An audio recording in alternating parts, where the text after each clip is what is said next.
dados urbanos nas EIS-PC. Durante a atuação nas EIS para a elaboração do PIF, foram coletados uma série de dados, que serviram como base para fundamentar as propostas urbanas. Muito se fala das propostas apresentadas, mas os dados coletados também são produtos que podem ser transformadores. Os dados estão mapeados no território do PC por meio de arquivos shapes. Mas afinal, o que são shapes? Tomemos como exemplo a informação de equipamentos educacionais presentes em um território. Essa investigação pode informar uma contagem ou listagem de instituições. Contudo, ao distribuirmos essa informação em um mapa, ganhamos uma nova informação. O shape é justamente esse conjunto de geometrias distribuídas em mapas referenciados, com uma vantagem a mais. A informação não se perde, pois cada shape tem associada a si uma tabela de atributos sobre cada uma dessas geometrias. E para que serve um shape? Com uma informação espacializada, você pode melhorar a apresentação dos dados, compreender a distribuição dos dados, manipular os dados de formas variadas e criar propostas melhor embasadas no território. Sendo assim, qual foi a importância do shape das escolas? Com a espacialização da informação, foi possível entender quais locais do território precisavam de creches novas e isso foi proposto no PIF. Legal, né? Se apropriar dos shapes ajuda na criação de novas propostas. Você também pode fazer uso de um shape para identificar um problema ou uma potencialidade do seu território. Mas quais shapes foram produzidos e trabalhados durante o PIF?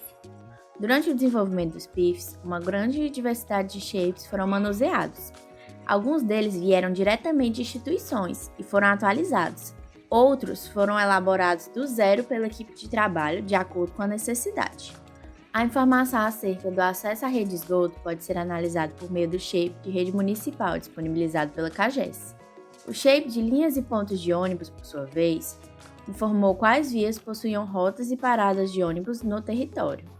O shape de terrenos vazios ou subutilizados foi produzido durante o PIF e informa a quantidade de espaços das EIS com potencial para receber projetos. O shape de loteamentos aprovados, por sua vez, foi disponibilizado pela SEUMA.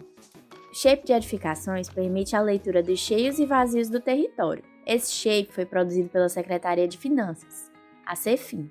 Outro shape de suma importância para os PIFs e também disponibilizado pela CEFIN é a base cadastral de lotes. Por meio dessa base, a equipe de arquitetura e urbanismo do PIF atualizou a informação de lotes. Quando a gente sobrepôs o shape de lotes cadastrados na CEFIN com o território existente, vimos que muitos lotes não estavam cadastrados. Assim, a equipe de arquitetura do PIF atualizou essa base cadastral da CEFIN a partir da foto aérea. Desenhamos 4.266 novos lotes e corrigimos a geometria de 407 lotes que não correspondiam ao tecido urbano existente. E foi somente após a atualização dessa base cadastral que foi possível incitar uma discussão acerca da pactuação de parâmetros mínimos e máximos para os lotes das EIS. Somente a partir de uma leitura mais próxima da realidade dos lotes presentes no território que se tornou possível a discussão de indicadores como, por exemplo, testada e área mínima. Ufa, quanta coisa, né?